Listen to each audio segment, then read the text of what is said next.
Welcome to WWII Heroic Tales, where true stories of courage, sacrifice, and extraordinary heroism come alive from the darkest days of World War II. Join us as we uncover the untold moments that shaped history. The year is 1941. The vast, ancient forests of Eastern Europe are about to become a battleground of annihilation. On June 22nd, Operation Barbarossa, the German invasion of the Soviet Union, shatters the continent. 3 million Axis soldiers surge eastward, unleashing a storm of steel and fire. But this is not merely a war of conquest. It is a war of extermination. Following the Wehrmacht are the Einsatzgruppen, mobile killing squads tasked with a singular, horrific purpose: the systematic murder of Jews, Romani people, and communist officials. In the lands that would become Belarus, this was the Holocaust by bullets. Unlike the industrialized death camps of Auschwitz or Treblinka that would follow, here the genocide was intimate, brutal, and public. Entire communities were rounded up, marched to forest clearings or ravines, and executed. The Naliboki Forest, a sprawling wilderness of pine and birch west of Minsk, became a silent witness to these atrocities. This was a land of swamps, dense thickets, and unforgiving winters, a place where civilization's grip was tenuous even in peacetime. Now it was a hunting ground. For the Jewish population of the region, there was no sanctuary. Ghettos were established in towns like Novogrudok and Lida, becoming holding pens for starvation, disease, and eventual liquidation. Escape was a near-impossible dream. To be caught was death. To flee into the wilderness was to trade one form of certain death for another, slower one: exposure, starvation, or discovery by German patrols and hostile locals. In this crucible of despair, the very concept of resistance seemed futile. The narrative of the Holocaust is often one of tragic victimhood, but that is an incomplete story. In the shadows of these blood-soaked forests, a different story was about to be written. It would not be a story of grand battles or military victories, but one of stubborn, defiant survival. It is the story of how, against all odds, a community refused to vanish, led by a man whose mission was not to kill but to save. Before the war, the Bielski family were millers and grocers in the small village of Stankiewicz, near Novogrudok, in what was then Poland and is now Belarus. They were a respected Jewish family, known for their physical strength, stubbornness, and deep familiarity with the surrounding forests. The father and mother, David and Bela, had raised a large family of 12 children, 10 boys and 2 girls. Among them were the 4 brothers who would become the nucleus of the resistance: Tuvia, Asael, Zus, and the youngest, Aaron. Tuvia, born in 1906, was the eldest and the natural leader. He had served in the Polish army, reaching the rank of corporal, an experience that gave him a rudimentary understanding of military discipline and organization. He was charismatic, pragmatic, and possessed an unshakable will. Unlike many of his peers, he spoke Polish, Russian, and Yiddish fluently, a crucial skill for navigating the complex political and ethnic landscape of the region. Asael was quieter, more of a follower but fiercely loyal. Zus was the fighter, tough, hot-tempered, and unafraid of confrontation. Little Aaron was just a boy when the war erupted. The Bielskis were not intellectuals or politicians. They were tough, working-class people, intimately connected to the land. They knew the woods not as a place of fear, but as a source of sustenance and refuge. They understood its hidden paths, its marshes, and its seasonal rhythms. This knowledge, passed down through generations, was a practical skill set that would soon become more valuable than gold or weapons. When the Soviets annexed the region in 1939, Tuvia's life, like many others, was upended. He was forced to work as a bookkeeper for a Soviet commissar, a role that put him in the crosshairs when the Germans invaded in 1941. The Germans viewed anyone associated with the Soviets, especially a Jew, as an enemy to be eliminated immediately. This pre-war life of relative normalcy, of family and work, was about to be irrevocably shattered. The skills and character forged in the fields and forests of Stankiewicz were about to be tested in a way the brothers could never have imagined. The storm broke in December 1941. The systematic liquidation of the Jewish communities in the Novogrudok region began in earnest. German killing squads, aided by local collaborators, descended upon the ghettos. In the Novogrudok ghetto, a wave of mass murder took place. News of the atrocities spread like wildfire. In Stankiewicz, the Bielski family's worst fears were realized. German soldiers and local police arrived and rounded up the Jewish residents. Tuvia and his brothers were away at the time, but their parents, David and Bela, two of their younger brothers, and other relatives were captured. They, along with thousands of others, were executed in a brutal massacre. The news reached Tuvia, Zus, and Asael in hiding. The foundation of their world had been obliterated. Their parents, the anchors of their family, were gone. The shock was paralyzing, but it quickly hardened into a resolve born of grief and rage. There was no going back. The life they knew was over, buried in a mass grave.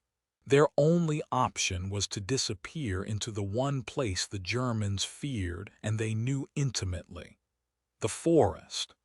Along with their youngest brother Aaron, who had miraculously survived the massacre, they fled deep into the Zabilovo and Perilaz forests.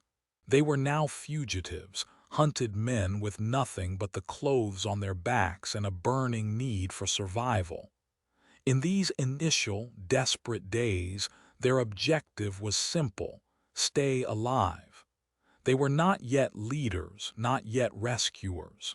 They were survivors, haunted by the ghosts of their murdered family. The icy grip of the Belarusian winter was setting in. The trees were bare, offering little cover. Food was almost non-existent. The constant threat was twofold: the German patrols that swept the forests and the biting, relentless cold. For Tuvia, the loss was a catalyst. The murder of his family did not just ignite a desire for revenge. It ignited a profound sense of responsibility. He realized that their fate was the fate of all Jews under Nazi rule.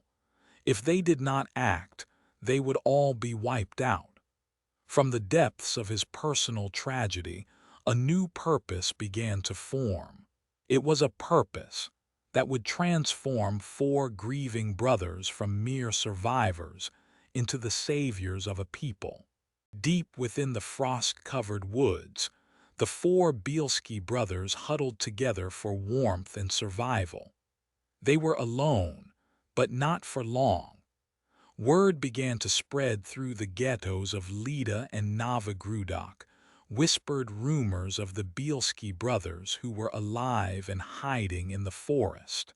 For those trapped behind the ghetto walls, facing daily starvation and the constant threat of deportation to death camps, this rumor was a fragile spark of hope.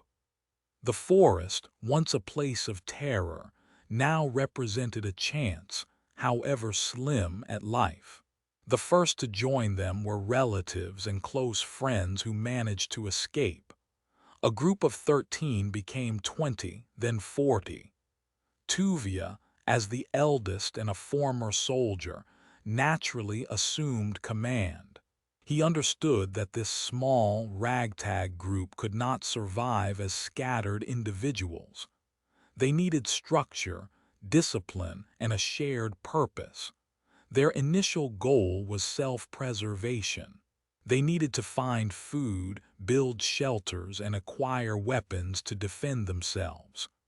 Early on, their arsenal was pathetic. A few pistols, some old rifles, and whatever they could scavenge. They foraged for food and conducted daring raids on local farms, often run by collaborators, to secure potatoes, grain, and livestock. These actions were fraught with peril. Every raid risked exposure to German patrols or betrayal by hostile locals. Thus, with his aggressive nature, often led these dangerous missions. The group's survival depended on their ability to remain invisible. They learned to build zemlyankas, camouflaged underground bunkers, dug into the forest floor and covered with branches and moss. These shelters provided protection from the elements and were incredibly difficult to spot from the air or even a few meters away. Life was a brutal daily struggle. The cold was a constant enemy, seeping into their bones. Hunger gnawed at them.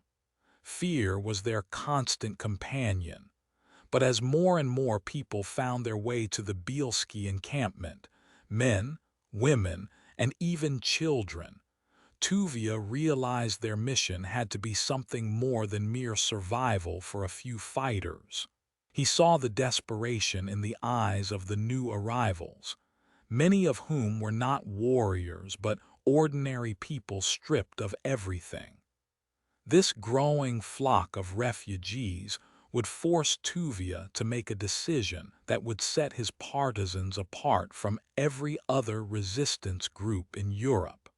As the group swelled in size, a fundamental ideological conflict emerged. Many partisan groups operating in the Belarusian forests, both Soviet and Polish, were focused exclusively on military objectives: sabotage, intelligence gathering, and attacking German forces. They viewed non-combatants, women, children, the elderly, as burdens, a drain on scarce resources, and a liability to mobility and security. They often refused to accept Jewish refugees, or worse, were openly anti-Semitic and hostile. Thus, the pragmatic fighter initially shared this viewpoint. He argued that their primary focus should be on revenge, on striking back at the Germans and their collaborators. He believed that taking in everyone would make them slow, vulnerable, and ultimately lead to their destruction. It was at this critical juncture that Tuvia Bielski made a declaration that would define their legacy. His words, passed down by survivors, became the group's moral compass. He is reported to have said, "I would rather save one old Jewish woman than kill 10 German soldiers." This single sentence encapsulated a radical philosophy. For Tuvia, the ultimate act of resistance was not killing Nazis, but saving Jews. Every life they saved was a direct refutation of the Nazis' genocidal project. It was a victory in itself. He argued that fighting the Germans was necessary for their survival, but it was a means to an end. The end, the ultimate purpose, was the preservation of their people. This humanistic approach was revolutionary. The Bielski partisans would accept any Jew who reached them, regardless of age, gender, or ability to fight. They were not building a guerrilla army. They were building a mobile sanctuary, a Jerusalem in the forest. This decision created immense practical challenges. Feeding and protecting hundreds of non-combatants required a completely different organizational structure. It meant that resources like food and medicine, already critically scarce, had to be stretched even further. It made their encampment a larger, more complex target. But Tuvia's leadership and moral clarity prevailed. He established a clear rule. Their first duty was to save lives. Sabotage and combat operations would be undertaken only when they directly supported this primary mission: to secure food, weapons, or to divert German attention from their community. This philosophy was the soul of the Bielski Otriad, transforming it from a simple partisan band into the largest and most successful Jewish rescue mission of the entire Holocaust. With their life-saving mission firmly established, the Bielski partisans embarked on an extraordinary feat of social engineering, creating a functioning, hidden community deep in the woods. This was not just a camp, it was a town. The settlement, which they moved several times to evade detection, became a bustling hub of activity. The zemlyankas, or underground bunkers, grew more sophisticated. A large command bunker served as Tuvia's headquarters. A communal kitchen with a massive hearth fed hundreds daily. Skilled artisans among the refugees were put to work immediately. A tannery was established to process animal hides into leather for shoes, belts, and repairs. A blacksmith forged tools and repaired weapons. Tailors and seamstresses patched clothing and created new garments from scavenged materials. A watchmaker, using his delicate tools, became the camp's gunsmith, meticulously maintaining their small but precious arsenal of Soviet rifles, German machine pistols, and assorted sidearms. One of the most remarkable achievements was the creation of a forest hospital. With a dedicated doctor and nurses among the survivors, they established a clinic in a large bunker, performing surgeries and treating everything from combat wounds to typhus outbreaks under the most primitive conditions.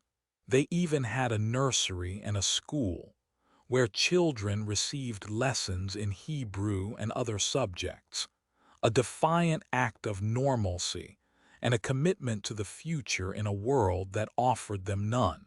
A synagogue was dug into the earth, allowing the community to maintain their religious traditions, a source of spiritual strength amidst the constant hardship. Tuvia implemented a system of justice and governance. There were rules and a court to enforce them. Everyone who was able to work was given a job, from guards and scouts to cooks, lumberjacks, and teachers. This structure provided not just order but also a sense of purpose and dignity. Life was incredibly harsh. The winters were brutal, with temperatures plummeting far below freezing. Food was perpetually scarce, their diet consisting mainly of potatoes and whatever meat their hunting parties or raiding groups could procure. The constant dampness of the forest floor led to sickness. Yet, In this woodland city, over 1,000 people found a refuge where they were not just surviving, but living as a community. The sanctuary in the forest was never safe. The Bielski Otriad existed under constant, overlapping threats from multiple directions. The most significant danger was the German military. The Nazis were well aware of partisan activity in the region and periodically launched massive anti-partisan sweeps, known as Aktionen. These operations involved thousands of SS troops, Wehrmacht soldiers, and collaborationist police units who would form a dragnet and sweep through the forest, burning everything and killing anyone they found. The Bielski community's large number of non-combatants made them particularly vulnerable during these manhunts. Evading such a sweep required incredible discipline, speed, and luck. Scouts were posted constantly, and the entire camp had to be ready to evacuate at a moment's notice, melting away into the deepest swamps where German troops were reluctant to follow. Beyond the Germans, they faced danger from other partisan groups. While some Soviet partisan brigades were allies of convenience, many were deeply infected with antisemitism. Jewish partisans often had to prove their worth in combat to be accepted, and even then, they faced suspicion and hostility.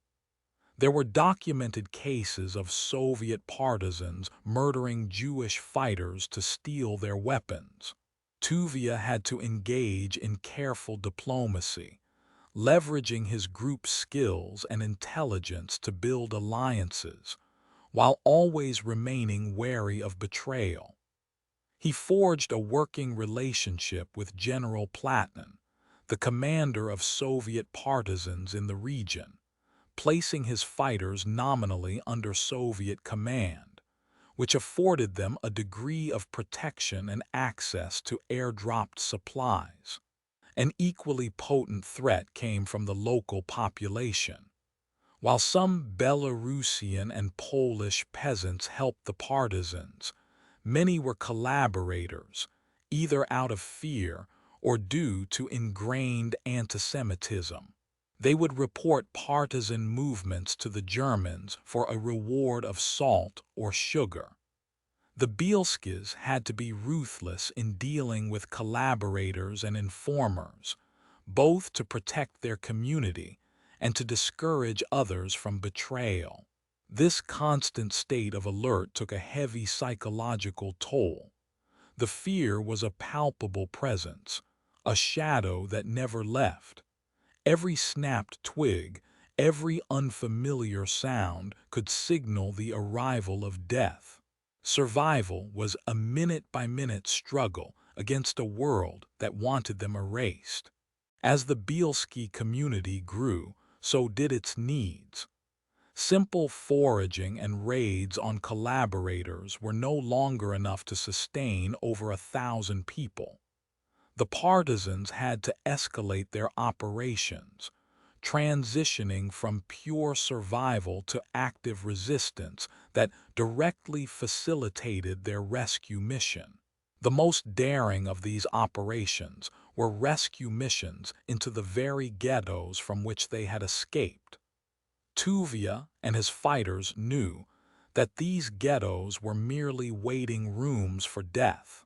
Using their knowledge of the local terrain and intelligence gathered from sympathetic contacts, they organized expeditions to guide Jews out of the ghettos and into the safety of the forest.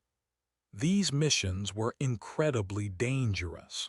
They required sneaking past German guards, navigating treacherous terrain at night, and moving groups of weakened and terrified people, including children, in complete silence. Guides would slip into the Leda or Novogrudok ghettos, often through sewers or breaks in the fences, and lead small groups of escapees back to the forest camp. Each person rescued was a major victory. Beyond rescue, the Bielski partisans engaged in sabotage. While Tuvia's philosophy prioritized saving lives, he understood that weakening the German war machine was essential for their long-term survival. Under the broader Soviet partisan command, Bielski fighters participated in attacks on German supply lines. They learned to use explosives to derail trains carrying troops and munitions to the Eastern Front. They ambushed German convoys, attacked police stations to capture weapons and supplies, and executed notorious Nazi collaborators. Thus Bielski, leading a separate combat unit, was particularly effective in these aggressive operations. These attacks served a dual purpose. Tactically, they disrupted the German occupation and provided the partisans with much-needed weapons, ammunition, food, and medicine. Strategically, they forced the Germans to divert troops to hunt them, relieving pressure on other areas, and proving that Jewish resistance was a real and potent force. Every German train derailed was a blow against the regime that had murdered their families. Every collaborator eliminated sent a clear message. This was not just passive hiding. This was active defiance, a fight not only for their own lives but for the very soul of their people. By the summer of 1944, the tide of the war on the Eastern Front had turned decisively. The Red Army, in a massive offensive codenamed Operation Bagration, was relentlessly pushing the German forces westward, back towards Poland and Germany. The forests of Belarus, for 3 years a place of hiding and desperate struggle, were about to be liberated. For the Bielski partisans, the sounds of distant artillery were the sounds of hope. The thunder of Soviet guns grew louder each day. In July 1944, the Soviet forces finally swept through the region, clearing out the last remnants of the German occupation. The moment of liberation had arrived. Tuvia Bielski gathered his community. After years of living in the shadows, hunted and in constant fear, they were about to walk out of the forest and back into the world. They emerged from the dense woods not as a small band of hardened fighters, but as an entire community. The sight must have been astonishing to the Soviet soldiers who met them. Over 1,200 people, men, women, children, the elderly, the sick, marched out of the Naliboki forest. It was the largest group of Jewish survivors to emerge from German-occupied Europe, a living, breathing testament to Tuvia's unwavering mission. The Bielski Otriad had achieved the impossible. The aftermath, however, was complex. With the German threat gone, the purpose that had bound them together dissolved. The community disbanded. The fighters, including Assail Bielski, were conscripted into the Red Army to continue the fight against Germany. Tragically, Assail would be killed in the Battle of Königsberg just months before the war's end. The civilian survivors began the painful process of trying to rebuild their shattered lives. Many found they had no homes to return to and no family left alive. Tuvia and Zus, fearing persecution under the Soviet regime, which was hostile to non-communist partisans and Jewish leaders, made their way westward. The war was over, but the struggle was not. They had survived the Holocaust, but now faced the challenge of finding a place in a world that had been irrevocably changed. The forest sanctuary was no more, but its legacy was etched into the lives of the 1,200 people who walked out of it, alive against all odds. The legacy of Tuvia Bielski and his partisans is a story of profound human resilience. In a time of unimaginable darkness, they created a beacon of life. The human cost was immense. The trauma of the Holocaust would scar the survivors for the rest of their days. They had lost their homes, their possessions, and nearly all of their relatives. They carried the ghosts of the ghettos and the forests with them forever. Yet their survival was a defiant victory. After the war, Tuvia and Zus, along with their wives and Aaron, eventually emigrated. They spent time in the British Mandate of Palestine, where Tuvia fought in Israel's 1948 War of Independence. Later, they moved to the United States, seeking a quiet, normal life away from the shadows of their past. Tuvia and Zus ran a small trucking business in New York City for many years. For decades, their extraordinary story remained largely unknown to the wider world. Tuvia was a humble man who rarely spoke of his wartime exploits. He sought no fame or recognition for his actions. He passed away in 1987 and was initially buried on Long Island. However, the surviving partisans who owed their lives to him insisted he receive a hero's honor. They arranged for his body to be exhumed and reinterred with full military honors in Jerusalem, the city he had dreamed of while building his smaller Jerusalem in the forest. The story of the Bielski partisan stands as a powerful counter-narrative to the misconception of Jewish passivity during the Holocaust. It is a testament to the diverse forms of resistance. Their resistance was not just in derailing trains or ambushing patrols. It was in running a school, delivering a baby in a forest bunker, and preserving life when the entire world was bent on its destruction. Their story was eventually brought to global attention through books, and most famously, the 2008 film Defiance, starring Daniel Craig as Tuvia. The film, while taking some dramatic liberties, captured the spirit of their incredible achievement and introduced their legacy to a new generation. Today, the descendants of the Bielski survivors number in the tens of thousands, a thriving legacy that would not exist without the courage and conviction of one man who chose to save a life over taking one. Thank you for joining WWII Heroic Tales.